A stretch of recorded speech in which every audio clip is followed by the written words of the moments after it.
श्री स्वामी समर्थ. तुम्हा सर्वांचं माझ्या चॅनलमध्ये मनापासून स्वागत आहे.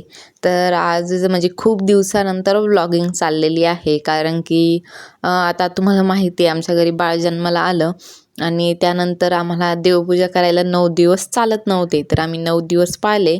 तर आज 10वा दिवस आहे. म्हटलं आता देवपूजा तर करणं आहे. आणि देवघराची अवस्था थोडी बेकार झाली होती, कारण की आता 9 दिवस तिथे नव्हतो आम्ही. तर थोडी स्वच्छता वगैरे केली पहिले. जे काही ओल्या कपड्याने आणि गोमूत्र वगैरे शिंपलं मी सगळ्या घरामध्ये आणि छान असं देवघर स्वच्छ केलं. त्यानंतर देवपूजेला लागले.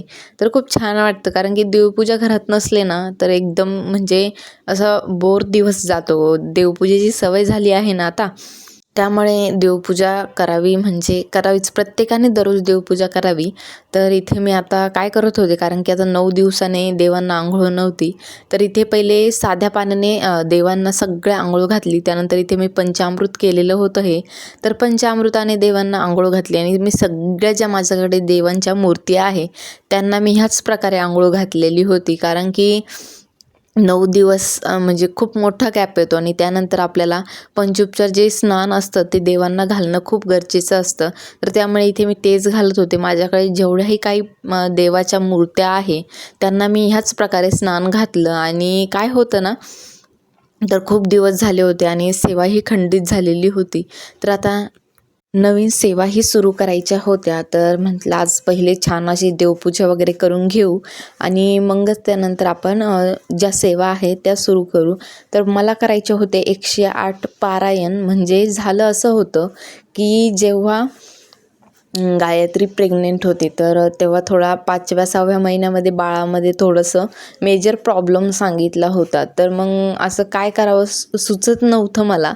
तर हा माझा अनुभवच आहे बरं का. झालं असं, मग ते घरी आले हॉस्पिटलमधून. मग असं सांगितलं आम्हाला. मग थोडंसं टेन्शन आलं की बाबा आपण 9 महिने बाळाला पोटात ठेवायचं आणि त्यानंतर असं, तर थोडं टेन्शन आलं. आणि त्यानंतर मग मी स्वामींजवळ गेले आणि स्वामींना नवस केला की स्वामी, आमचं हे जे बाळ आहे ते सुखरूप बाहेर येऊ द्या आणि त्याला सुखरूप ह्या जगामध्ये आणा. तर मी तुमचे स्वामी चरित्र सारामृताचे पारायण करण. म्हणजे मी आकडा नव्हता सांगितला, फक्त बोलली होती की स्वामी चरित्र सारामृताचे पारायण करल. आणि त्यानंतरच तिच्या ब्लड टेस्ट वगैरे केल्या आणि त्याच दिवशी मला स्वप्न पडलं की स्वामी समर्थ महाराज, आणि समजा गायत्रीची डिलेवरी झालेली आहे आणि तिच्या मागे स्वामी समर्थ महाराज बसलेले आहेत आणि बाळाला स्वामींनी हातात घेतलेला आहे. तर हा माझ्यासाठी एक दिव्य अनुभव होता, कारण की साक्षात स्वामी स्वप्नात दिसलेले होते.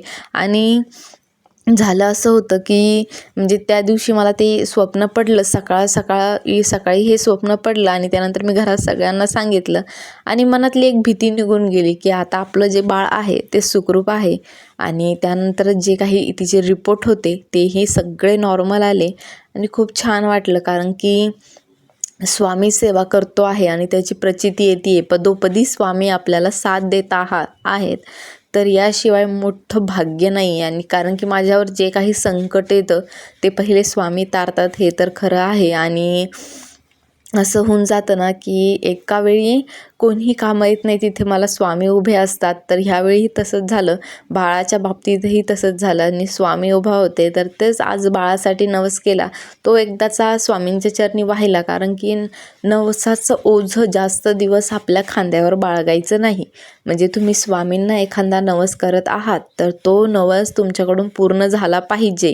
तर आज मी तेच करत होते. म्हणलं आज 10 दिवस झाले आपलं बाळही सुखरूप आहे. तर त्यानंतर मी आज पुन्हा 108 पारायणाची सेवा जी आहे स्वामी चरित्र सारामृत, ती मी स्वामींच्या चरणी वाहणार आहे. या 3 महिन्यामध्ये माझ्याकडून जेवढे स्वामीचरित्र होईल मी तेवढे करण हीच. आणि स्वामींनाही माझी एवढीच प्रार्थना आहे की त्यांनी माझ्याकडून हे स्वामीचरित्र सारामृत करून घ्यावं, कारण की आपण सेवा करतोय त्या सेवेत खंडन पडायला नको.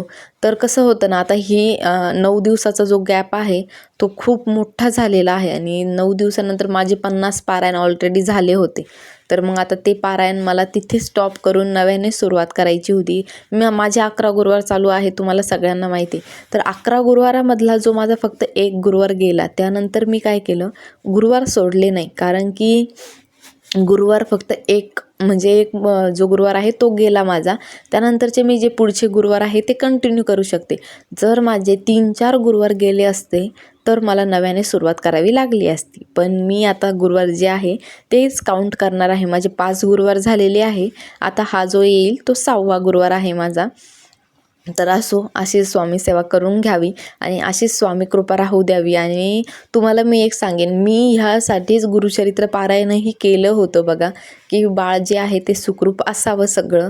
आणि तुम्हाला माहिती आहे, एक नवीन जीव आपल्या पोटात वाढवणं म्हणजे तो जीव बाहेर कसा जन्माला येतो, आपल्याला तो योग्य भेटावा. जो बाळ जन्माला येणार आहे त्यालाही जास्त त्रास नको आणि आपल्याला नाही. कारण की बाळात काही अडचण आली की जास्त त्रास आईवडिलांना होतो आणि त्या बाळाला होतो तर होतो. तर त्यामुळे असं वाटलं की बाळाला काहीही त्रास व्हायला नको आणि बाळ एकदम सुखरूप जन्माला यावं.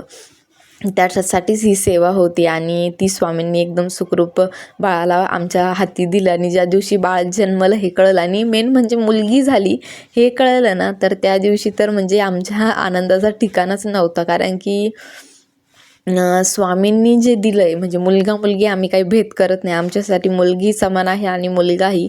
पण मुलगी झाली ना याचा आनंद आमचा गगनात मावत नव्हता. कारण की आमच्या घरी पहिली लक्ष्मी आली आणि त्यासाठी म्हणजे खूप आम्ही भाग्यवान समजतो. भाग्यवानाच्याच घरी मुलगी जन्माला येते.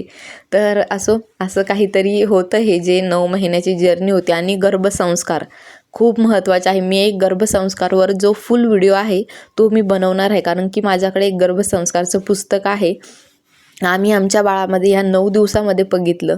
आमच्या बाळाला तारक मंत्र म्हणला की बाळ शांत बसायला लागलेलं. कारण की आम्ही तिच्या 9 महिन्याच्या प्रेग्नन्सीच्या जर्नीमध्ये मी तारक मंत्राचं अनुष्ठान केलेलं होतं आणि तीही त्या सेवेमध्ये सामील होती आणि बाळ ते ऐकत होतं. त्यामुळे खूप चांगलं झालं की बाळामध्ये गर्भसंस्कार झाले.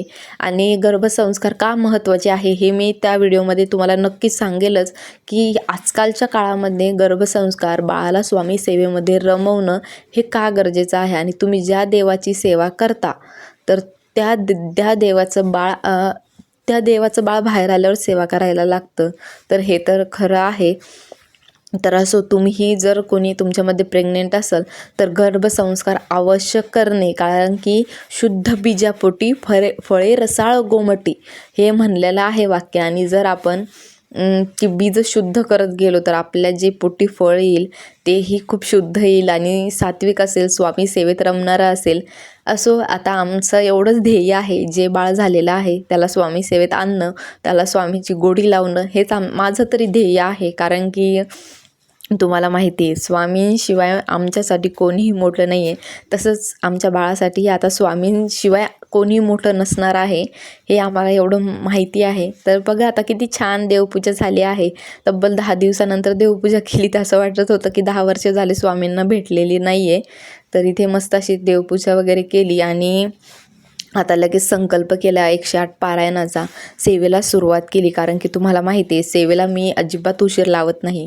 कारण की माझ्याकडून दुसरे कामं नाही झाले तरी चालतील, पण पहिले सेवा करणं खूप गरजेचं आहे. कारण की कसं होतं ना, की सेवेत खंडन पडायला नको असं तरी मला वाटतं.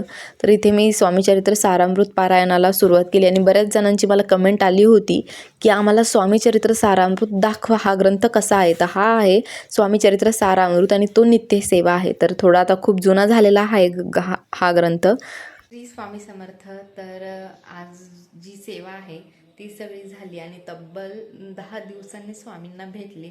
आणि जो मी बाळासाठी नवस केला होता, आमच्या जे बाळ झालं आहे त्यासाठी, तर तोही आज स्वामींच्या चरणी वाहिलेला आहे. म्हणजे तोही नवस आता फेडलेला आहे.